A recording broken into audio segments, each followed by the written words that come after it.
So in this question, we are going to identify the vertex, axis of symmetry, and one other point on the graph, and then graph this function.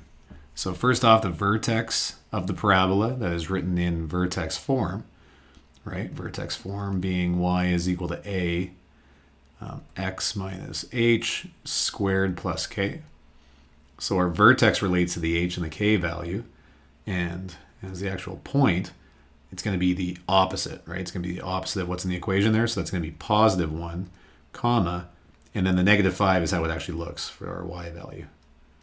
So there you go. So that is going to be our vertex.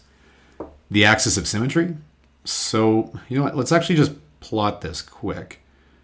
And just at the bottom of the screen there, you can see that's going to be our vertex at 1, comma, negative 5. So we know that.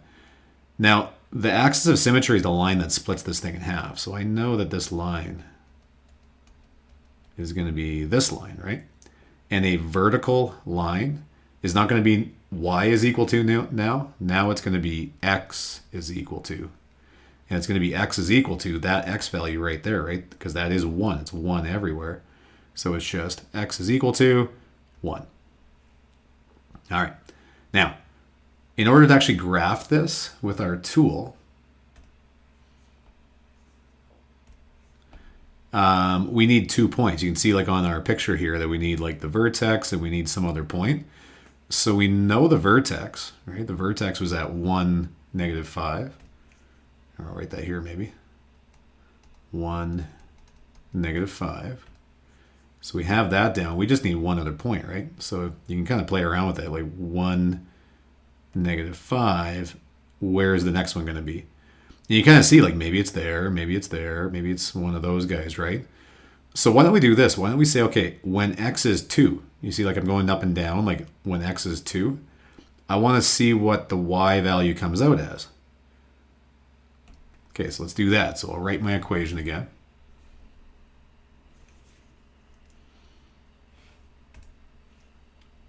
Y is equal to 4 x minus 1 squared minus 5. All right, so remember, I want to find, so I know that my vertex is right there. So when x is 1, y is negative 5. I want to know when x is 2, or when x is 0. That would work too. That might even work better. But I'll do 2. We can do them both if we want. So let's throw that in. So we'll say, okay, y is equal to 4. And instead of an x, I'm throwing in a 2. So 2 minus 1 squared minus 5. So we're seeing when we throw in x, we want to see what we get out for y. That's what the function does, right? Y is equal to 4, and I'm just going to go 2 minus 1, like just do inside the brackets, right? Bed mass. 1 squared minus 5. Y is equal to, now 1 squared was just 1, right? So this is really just 4 minus 5. So y is equal to negative 1. So we now know when x is 2, y is negative 1. So let's just do that. When x is 2, y is negative 1. So there's my second point. And without even doing it, right? Like if I threw in 0, right, for an x value of 0, can you see that, like, I'm pretty sure I get out negative 1 for that too, right? Because it's a parabola. It would be symmetric about our axis of symmetry. So our graph is going to do something like this. And just really quickly there, just use our tool so you know how to do that. So 1, negative 5. Is that what it was? Yeah, 1, negative 5. And then we said it was up to negative 1. So there you go.